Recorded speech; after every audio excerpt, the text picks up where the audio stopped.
Hi everybody, this is Ravi Nallapareddy from precision academy. ఈరోజు fundamental rights అంటే ప్రాథమిక హక్కుల గురించి స్టార్ట్ చేస్తున్నాను ఈ సిరీస్ ఆఫ్ లెక్చర్స్. మా అప్రోచ్ ఎలా ఉంటుందంటే దీన్ని ఎలా హ్యాండిల్ చేయబోతున్నాము అంటే కాన్స్టిట్యూషన్ యాజ్ ఇట్ ఈజ్ అంటే కాన్స్టిట్యూషన్ని వెర్బేటం ఉంటుంది కాన్స్టిట్యూషన్లో, అంటే దాని వర్డ్స్ ఎగ్జాక్ట్ వర్డ్స్ అవే వాడుకుంటాం. అలా కాకుండా ఒక వర్డ్ మార్చినా కానీ చాలా పెద్ద డిఫరెన్స్ వస్తుందన్నమాట.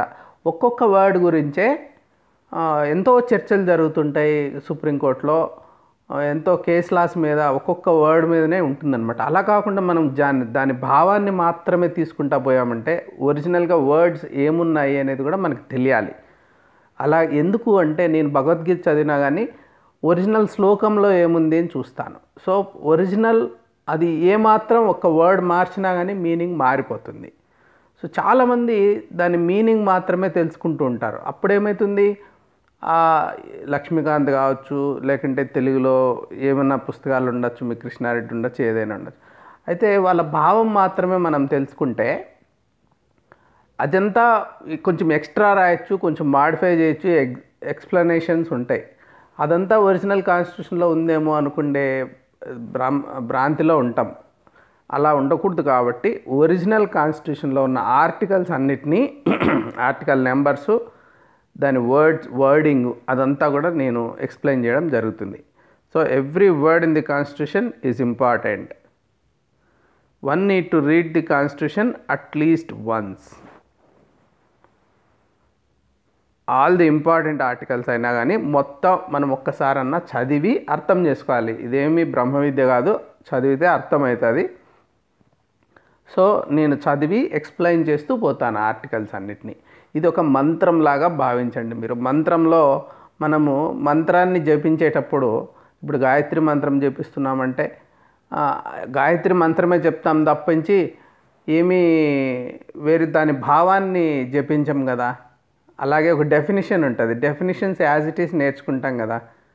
అలాగే ఇది కూడా కాన్స్టిట్యూషన్ ఒరిజినల్గా ఉండాలి, అది నేను ఎక్స్ప్లెయిన్ చేస్తాను. ఒకసారి నా దగ్గర విన్నారంటే రెండోసారి మీరు చదువుకుంటే ఈజీగా అర్థమవుతుంది. తర్వాత విజువలైజేషన్, ఎక్కడైతే పాసిబుల్ ఉందో అక్కడంతా ఇమేజెస్ పెట్టుకుంటూ విజువలైజ్ చేయించడానికి ట్రై చేస్తాను. So conceptual clarity. So articles కొంతవరకు కాంప్లెక్స్ ఉంటాయి, బ్రహ్మ విద్య కాదు, రాకెట్ సైన్స్ కాదు, కానీ కొంచెం కాంప్లెక్స్ ఉంటాయి. వాటిల్ని ఆ కాంప్లెక్సిటీ ఉన్న లాంగ్వేజ్ని ఎక్స్ప్లెయిన్ చేస్తాను నేను. So land mark cases, relevant acts కూడా కవర్ చేయడం ద్వారా వాటిని కొంచెం బెటర్ వేలో అర్థం చేసుకోవడానికి మనం ట్రై చేస్తాం. సో అక్కడ ఏదో ఉంటుంది, దానికి ఈ కేసులో ఇలా ఎక్స్ప్లెయిన్ చేశారు ఈ టర్మ్ని, ఈ వర్డ్ని అని చెప్పి నేను చెప్పడం ద్వారా మీకు ఒక దాని మీద ఫర్దర్ లైట్ త్రో చేసినట్టు అవుతుందన్నమాట. అది మనం చేయడం జరుగుతుంది. ఇంకొకటి ఏం చేస్తానంటే నేను ఈ ప్రాసెస్లో కొన్ని టిప్స్ చెప్తాను రిమెంబర్ చేసుకోవడానికి. సో ఎందుకంటే ఇది చదివి వదిలేసే పుస్తకం కాదనమాట. దాన్ని గుర్తు తెచ్చుకోవాలి. పలానా ఆర్టికల్లో పలానా విషయం ఉంది, అది ఎలా గుర్తుపెట్టుకోవాలి అన్నీ కాంప్రహెన్సివ్గా. ఫండమెంటల్ రైట్స్ పేరులో ఉన్నట్టే ఫండమెంటల్ అనమాట, ఈ ప్రాథమికమైనటివి. సో వీటిలన్నీ మనం నేర్చేసుకోవాలి. మెజారిటీ వీటిల్లో మనం నేర్చుకోవాల్సి ఉంటుంది ఆర్టికల్ వైజ్. అది కోట్ చేయొచ్చు, ఎక్కడైనా కోట్ చేయొచ్చు మనం వాటిల్ని, పాలిటీలో, జనరల్ ఎస్సేలో కానీ ఎక్కడైనా. సో రిమెంబర్ చేసుకోవడం ఎట్లా అనేది కూడా నేను ఈ ప్రాసెస్లో హ్యాండిల్ చేయడం జరుగుతుంది. కొన్ని టిప్స్ ఇస్తాను నేను ఎట్లా గుర్తుపెట్టుకోవాలని. సో ఇంకా లేటెస్ట్ డెవలప్మెంట్స్. సో కాన్స్టిట్యూషన్ ఒక పుస్తకము, అది ఒకసారి చదివేస్తే ఇంక అట్లే ఉండిపోతుంది, దాన్ని ఇంకా మర్చిపోవచ్చు, అట్లా కాదు. అది కాన్స్టెంట్గా మనం చేసే ప్రతి పని మళ్ళా కాన్స్టిట్యూషన్ వెలుగులో చూడాల్సి ఉంటుంది. చాలా ప్రశ్నలు ఉదయిస్తూనే ఉంటాయి. అవన్నీ మళ్ళీ సుప్రీంకోర్టుకి వెళ్ళడం, అక్కడ మళ్ళా కాన్స్టిట్యూషన్ బేస్ చేసుకుని ఇంటర్ప్రిట్ చేయడం అనేది జరుగుతూ ఉంటుంది. అట్లా లేటెస్ట్ డెవలప్మెంట్స్ అన్నిటినీ నేను ఈ ఫండమెంటల్ రైట్స్కి సంబంధించి ఏమన్నా డెవలప్మెంట్స్ ఉంటే అవన్నీ కూడా నేను ఇప్పుడు ఆ పర్టికులర్ ఆర్టికల్ వచ్చినప్పుడు నేను వాటిని ఎక్స్ప్లెయిన్ చేస్తాను. So all the latest developments which are being evaluated based on constitution will be covered. ఇప్పుడు ఒక హిస్టారిక్ బ్యాక్గ్రౌండ్ ఇస్తాను. ఈ ఫండమెంటల్ రైట్స్ లేదా ప్రాథమిక హక్కులు ఎలా ఎవాల్వ్ అయినాయి, ఈ చారిత్రక నేపథ్యం అనేది అర్థం చేసుకుంటే మనకు కొంచెం అర్థమవుతుంది. అంటే కాన్స్టిట్యూషన్ మొట్టమొదట మనము రాసుకున్నప్పుడు ఉన్నదానికి తర్వాత కూడా మార్పులు జరిగాయి. సో ఇది నిరంతరం మారుతున్నది కాబట్టి ఇది ఎలా డెవలప్ అవుతూ వస్తుంది, ఏం జరిగింది అనేది కొంచెం చూద్దాం. ఇది ఈ చారిత్రక నేపథ్యంలో ప్రపంచం మొత్తాన్ని కూడా నేను తీసుకొని వేరే వేరే దేశాల్లో ఎక్కడ మొదలైనాయని చూస్తే 1215లో మ్యాగ్నా కార్టా అనేదాన్ని చార్టర్ ఆఫ్ రైట్స్ అంటే హక్కుల గురించి ఒకటి మ్యాగ్నా కార్టా అనేది కింగ్ జాన్ ఆఫ్ ఇంగ్లాండ్ ఉన్నప్పుడు ఇష్యూ చేశారనమాట. సో బ్యారన్స్ అడిగితే ఇష్యూ చేశారు. అది ఇప్పుడున్న ప్రాథమిక హక్కులంతా విస్తృతంగా అందరికీ అప్లై చేసేలాగా అలా ఉండకపోయినా ఒక మొదలంటూ జరిగింది. సో వాటి హక్కుల గురించి మాట్లాడడం అనేది జరిగింది. మళ్ళా 1989 England's bill of rights. So ఈ రెండు మొత్తం ఇంగ్లాండ్లోనే మొదలైనాయి అనేది మనం చూడండి ఫస్ట్లో. తర్వాత అది బేస్ చేసుకొని 1787 United states bill of rights, వీళ్ళకి ఫ్రీడమ్ వచ్చింది. సో ఈ యుఎస్లో కూడా అమెరికాలో బిల్ ఆఫ్ రైట్స్ అనేది వచ్చేది. తర్వాత 1789లో France's declaration of rights of man అనేది డిక్లేర్ చేశారు. సో 1895లో కాన్స్టిట్యూషన్ ఆఫ్ ఇండియా బిల్ అనేది దాన్ని స్వరాజ్ బిల్ అంటారు. ఇది బాల్ గంగాధర్ తిలక్ ఇన్ఫ్లుయెన్స్తో చేశారు అంటారనమాట. దీన్ని స్వరాజ్ అనే వచ్చింది కాబట్టి అలాంటి అభిప్రాయం ఉంది. దీంట్లో 110 ఆర్టికల్స్ అంటే మనం అర్థం చేసుకోవాల్సింది ఒక డ్రాఫ్ట్ కాన్స్టిట్యూషన్ లాగా ఎప్పుడు 1895లోనే తయారు చేయడం మొదలైందనమాట. ఇది మనం అనుకుంటాము అంబేద్కర్ యొక్క డ్రాఫ్ట్స్ కమిటీ స్టార్ట్ చేసిందేమో, అంతవరకు కాన్స్టిట్యూషన్ అనేది లేదేమో అనుకుంటారు. అలా కాకుండా మన వాళ్ళు స్వాతంత్రం వస్తే మాకు ఇలా ఉండాలని, కానీ స్వాతంత్రం రాకముందు కూడా ప్రభుత్వానికి చెప్పడానికి ఇట్లాంటివి మాకు కావాలి అని ఒకటి పెడితే 110 ఆర్టికల్స్తో స్వరాజ్ బిల్ అంటారు దాన్ని, కాన్స్టిట్యూషన్ ఆఫ్ ఇండియా బిల్. ఇది ఇండివిజువల్ రైట్స్ అన్నిటినీ గురించి రెఫర్ చేయడం జరిగింది. Like right to free speech, right to property, in violation of once home, equality before the law, ఇలాంటి ఫండమెంటల్ రైట్స్ కొన్ని అక్కడ ఆల్రెడీ మెన్షన్ చేశారు. ఇది స్ట్రక్చర్ ఆఫ్ గవర్నమెంట్ ఎలా ఉండాలి, సపరేషన్ ఆఫ్ పవర్స్ ఉండాలి, ఇవన్నీ కూడా దాన్ని అక్కడ కవర్ చేశారు. మీరు కావాలంటే దాన్ని చూడాలనుకుంటే constitutionofindia.net అని ఒక వెబ్సైట్ ఉంది. అక్కడికి వెళ్ళారంటే ఈ 110 ఆర్టికల్స్ని మీరు చూడొచ్చు. అసలు మొట్టమొదట మన వాళ్ళు ఎలాంటి కాన్స్టిట్యూషన్ని విజువలైజ్ చేశారు అప్పుడు అని. తర్వాత 1919లో రౌలట్ చట్టం వచ్చింది. ఎక్స్టెన్సివ్ పవర్స్ ఇచ్చుకున్నారు బ్రిటిష్ గవర్నమెంట్ వాళ్ళు పోలీసులకి. సో ఇండెఫినిట్ అరెస్ట్, ఎన్ని రోజులైనా అరెస్ట్ చేసేయచ్చు, అంతే, డిటెన్షన్ చేయొచ్చు ఇండివిజువల్స్ని. సో చాలా క్రూరమైన చట్టం వచ్చింది. దీన్ని వ్యతిరేకిస్తూ తర్వాత జలియన్వాలా బాగ్లో సమావేశమైనప్పుడు జనరల్ డయ్యర్ చాలామందిని పిట్టలు కాల్చినట్టు కాల్చేసి చాలా క్రూరంగా బిహేవ్ చేశాడు. సో దానికి బేస్ వచ్చి ఈ రౌలట్ చట్టము. ఈ చట్టంలో కూడా ఫండమెంటల్ రైట్స్ని తీసేయడం జరిగింది. సో సెన్సార్షిప్ పెంచేశారు. దాంట్లో పబ్లిక్ గ్యాదరింగ్స్ మీద చాలా ప్రెషర్ చేశారు. ఇవన్నీ తర్వాత ఫండమెంటల్ రైట్స్లో మనకు వచ్చి, సో మన ఈ చరిత్ర అర్థం చేసుకుంటే ఫండమెంటల్ రైట్స్ అప్పుడు మనకు అర్థమైంది ఫండమెంటల్ రైట్ కావాలి, మనము పీస్ఫుల్గా అసెంబుల్ కావాలి, అయ్యే హక్కు ఉంది అని. అది ప్రాథమిక హక్కు, అలా ఎవరు తీసేయడానికి లేదు ఏ ప్రభుత్వం. అప్పుడు ఆ ప్రభుత్వం పీస్ఫుల్గా అసెంబుల్ అయితే కూడా దాన్ని నేరం కింద చేయడం జరిగిందనమాట.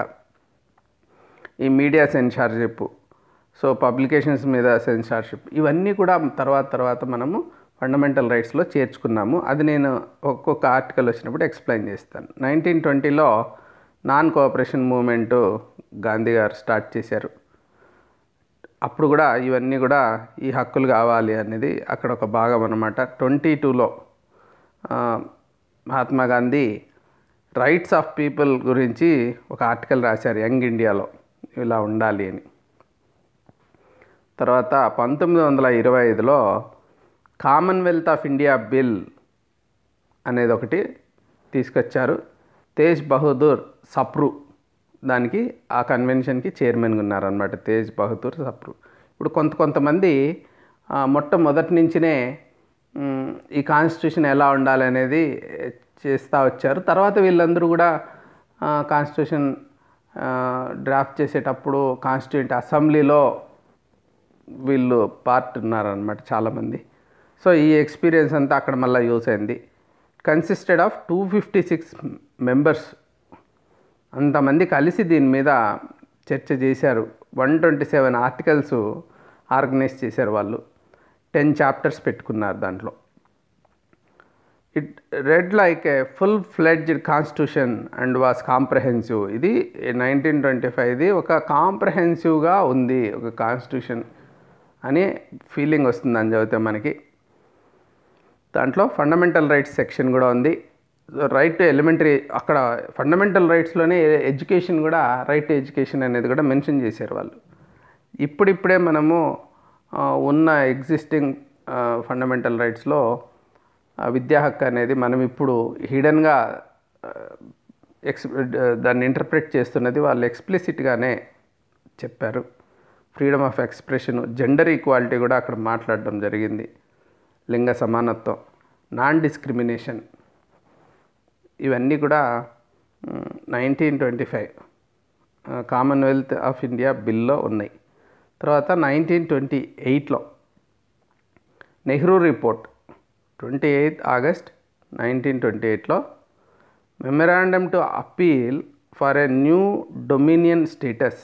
సో చాలా ఇంపార్టెంట్ మనకి నెహ్రూ రిపోర్టు. డొమినియన్ స్టేటస్ అడుగుతూ ఫెడరల్ సెటప్ కావాలని చెప్పారు. దాంట్లో కాన్స్టిట్యూషన్ ఆఫ్ ఇండియా అని ప్రపోజ్ చేశారు, ఇలా ఉండాలి. బిల్ ఆఫ్ రైట్స్ కూడా దాంట్లో ఇంక్లూడ్ చేయడం జరిగింది, బిల్ ఆఫ్ రైట్స్. సో మనం ఇంగ్లాండ్ అమెరికా అన్నాం కదా, అట్లా ఇక్కడ కూడా ప్రపోజల్ మాకు కావాలా అని డిమాండ్ చేశారు. 1931లో జాతీయ కాంగ్రెస్ సమావేశం జరిగింది. ఒక రెజల్యూషన్ చేసుకున్నారు, ఫండమెంటల్ రైట్స్ మాకు కావాలా, ప్రాథమిక హక్కుల్ని మా ప్రజలందరికీ ఇవ్వండి, ఇవ్వాల్సిందే అని ఒక తీర్మానం అనేది జరిగింది జాతీయ కాంగ్రెస్ సమావేశంలో. అలాగే అబాలిషన్ ఆఫ్ అన్టచబిలిటీ, ఇది కూడా ఫండమెంటల్ రైట్స్లో మనం చేర్చడం జరిగిందనమాట, అంటరానితనాన్ని నిర్మూలించాలి అని. అలాగే 1938లో నెహ్రూ కమిషన్ ఏం డిమాండ్ చేసిందంటే ఫండమెంటల్ రైట్స్ కావాలి. సో ప్రభుత్వం యొక్క పవర్స్కి లిమిట్స్ ఉండాలి, ప్రభుత్వం యొక్క విచ్చలవిడిగా ప్రభుత్వము అధికారాన్ని దుర్వినియోగం చేయకుండా కొన్ని పరిమితులు ఉండాలి అని చెప్పి 1938లో నెహ్రూ కమిషన్. తర్వాత 45లో మళ్ళా సప్రు కమిటీ. సో ఇంతకుముందే చెప్పాను కదా, తేజ్ బహదూర్ సప్రు ఈ కాన్స్టిట్యూషన్ గురించి చాలా యాక్టివ్గా ఉన్నారని. ఆయన కమిటీ రిపోర్ట్ ఒకటి ఇచ్చారు. సెక్షన్ ఆఫ్ ఫండమెంటల్ రైట్స్ కూడా ఉంది దాంట్లో ఏమేమి ఉన్నాయి? Freedom of speech, freedom of press, religious freedom, equality, సమానత్వం, కానీ ఈ మత సంబంధించి స్వేచ్ఛ, తర్వాత ఒక ప్రెస్ అంటే పత్రికా స్వేచ్ఛ, సో వాక్ స్వేచ్ఛ, ఇవన్నీ కూడా కావాలి అని చెప్పి మళ్ళా తర్వాత 1947లో advisory committee on fundamental rights, minorities and tribal and excluded areas అనేది ఒకటి పెట్టారు, ఒక అడ్వైజరీ కమిటీ. ఈ ప్రాథమిక హక్కుల మీద ఒక అడ్వైజరీ కమిటీ సర్దార్ వల్లభాయ్ పటేల్, ఈయన కూడా చాలా కాంట్రిబ్యూట్ చేశారనమాట ఈ ఫండమెంటల్ రైట్స్. తర్వాత ట్రైబల్స్ గురించి, మైనారిటీస్ గురించి, వీటన్నిటి గురించి ఒక అడ్వైజరీ కమిటీ. 47లోనే జేబీ కృపలాని అధ్యక్షతన ఒక సబ్ కమిటీ వేశారు ఫండమెంటల్ రైట్స్కి. ఇది చాలా ముఖ్యం. ఇప్పుడు ఒక అంబేద్కర్ ఒకరే కూర్చొని కాన్స్టిట్యూషన్ చేయలేదు. సో ఇవన్నీ ఒక ఎవల్యూషన్ అయితే వచ్చింది. తర్వాత కూడా ఫండమెంటల్ రైట్స్కి ఒక కమిటీ, దీనికి ఒక కమిటీ, దానికి ఒక కమిటీ, అలాగా అన్ని సపరేట్ కమిటీస్ వేసి వాళ్ళ అధ్యక్షతన అవన్నీ డ్రాఫ్ట్ చేశారనమాట. తర్వాత విస్తృతంగా చర్చించారు ఈ కాన్స్టిట్యూంట్ అసెంబ్లీలో ఈ కాన్స్టిట్యూషన్ గురించి. 48లో యునైటెడ్ నేషన్స్ జనరల్ అసెంబ్లీ, యుఎన్లో కూడా ఆ జనరల్ అసెంబ్లీలో universal declaration of human rights అనేది వచ్చింది 48లో, యూనివర్సల్ డిక్లరేషన్. సో ఇది ప్రాథమిక హక్కుల గురించి ప్రపంచంలోనూ ఇండియాలోనూ జరిగిన డెవలప్మెంట్స్. ఈ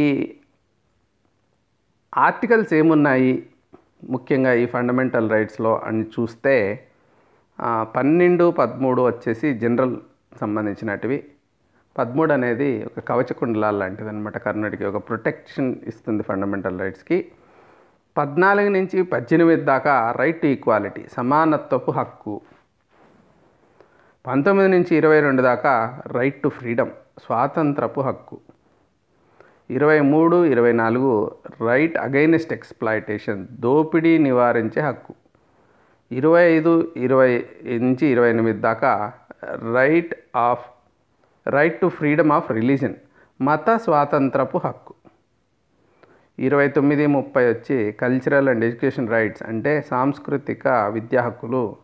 32 నుంచి 35 దాకా రైట్ టు కాన్స్టిట్యూషనల్ రెమెడీస్, రాజ్యాంగ పరిహారపు హక్కు. ఏమన్నా ఇవన్నీ జరగకపోతే ఇంక అంతే అని కాదు, రాజ్యాంగ పరంగా మనము పరిహారం పొందొచ్చు. కాన్స్టిట్యూషనల్ రెమెడీస్ ఉంటాయి, వాటికి ఇంప్లిమెంట్ చేయించుకుంటాం.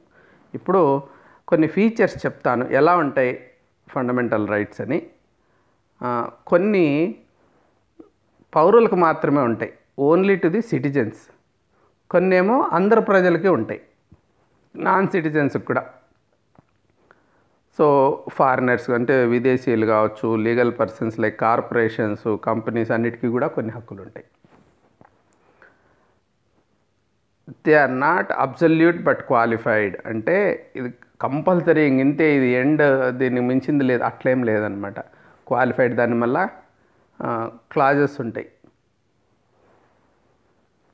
రీజనబుల్ రెస్ట్రిక్షన్స్, స్టేట్ అంటే ప్రభుత్వము దీని మీద రీజనబుల్ రెస్ట్రిక్షన్స్ పెడుతుంది, అంటే balance between individual Liberty and social control.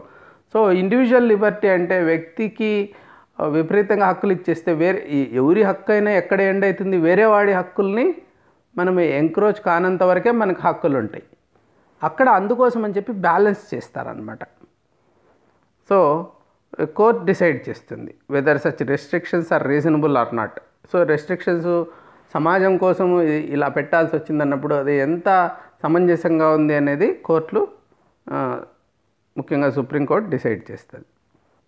తర్వాత చాలా మటుకు against arbitrary action of state, అంటే ఒక ప్రభుత్వం యొక్క ఆర్బిటరీ యాక్షన్స్, ఏమన్నా డిస్క్రిషనరీ యాక్షన్స్ ఉంటాయి కదా, అవి వీళ్ళ హక్కులకు భంగం కలిగించేలాగా ఉన్నప్పుడే ఇది, దానికి వ్యతిరేకంగా ఈ ఫండమెంటల్ రైట్స్ ఉన్నాయన్నమాట. యాక్షన్స్ ఆఫ్ ప్రైవేట్ ఇండివిజువల్స్ మీద కూడా కొన్ని ఉన్నాయి. కొన్ని చాలా మటుకు ప్రభుత్వం బలమైంది కదా, అది ప్రజలకు ఇబ్బంది పెట్టకూడదు, అందుకోసము దాని ప్రజలకు వ్యక్తిగతంగా భద్రత కలిగించడము కోసము ప్రభుత్వం నుంచి ఇవి పెడుతూ ఉన్నప్పటికీ కొన్ని వేరే వాళ్ళ నుంచి కూడా మనకి హాని కలగకుండా ప్రొటెక్ట్ చేస్తాయి అన్నమాట. Some of them are negative in character as they place limitations of the authority. Negative అంటే ఏంటంటే ఒక అథారిటీ, ఒక దాంట్లో ఆ ప్రభుత్వం ఇలా చేయకూడదు అన్నట్టు ఉంటుందన్నమాట. లేకంటే ఇప్పుడు అన్టచబిలిటీ అయితే వేరే ప్రజలు, మన ప్రజలే వేరే వాళ్ళ మీద చేయకూడదు అన్నట్టు. So these are all negative. అంటే నెగిటివ్ కాదు, ఒక రకంగా ఏది చెయ్యకూడదో చెప్పడం, మనం ఏది చెయ్యాలి అని చెప్పడం కాకుండా, ఎలా ఉండాలి అని చెప్పడం కాకుండా, ఎలా ఉండకూడదు, ఎలా చేయకూడదు అని చెప్పడమే అది. Others are positive.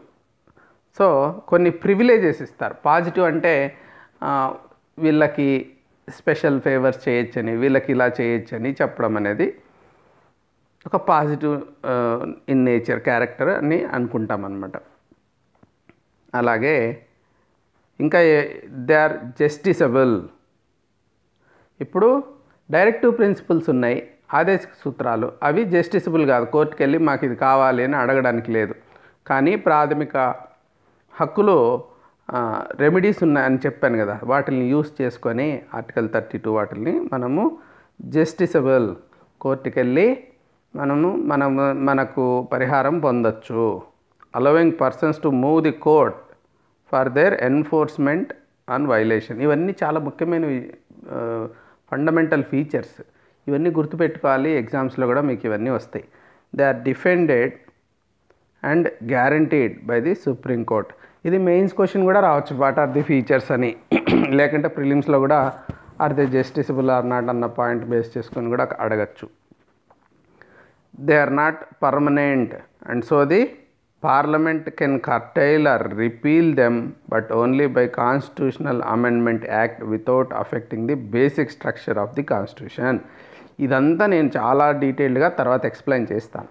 అంటే దీన్ని ఎప్పటికీ పర్మనెంట్గా నిలిచిపోదు, ఇది మాడిఫై చేయొచ్చు పార్లమెంట్ ఫండమెంటల్ రైట్స్ని. అయితే బేసిక్ స్ట్రక్చర్ని ఆల్టర్ చేయకుండా చేయాలి. So most of them are directly enforceable. Self executory అంటే వాటిని డైరెక్ట్గా, ఈ ఫండమెంటల్ రైట్స్ డైరెక్ట్గా గవర్నమెంట్ కోర్టుకు వెళ్ళి అడగచ్చు అనమాట.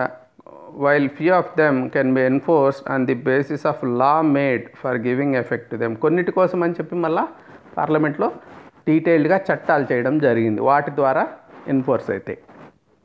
Such a law can be made only by the parliament. State legislatures అంటే ప్రతి రాష్ట్రము సపరేట్గా చేసుకోవడానికి లేదు చట్టాలు,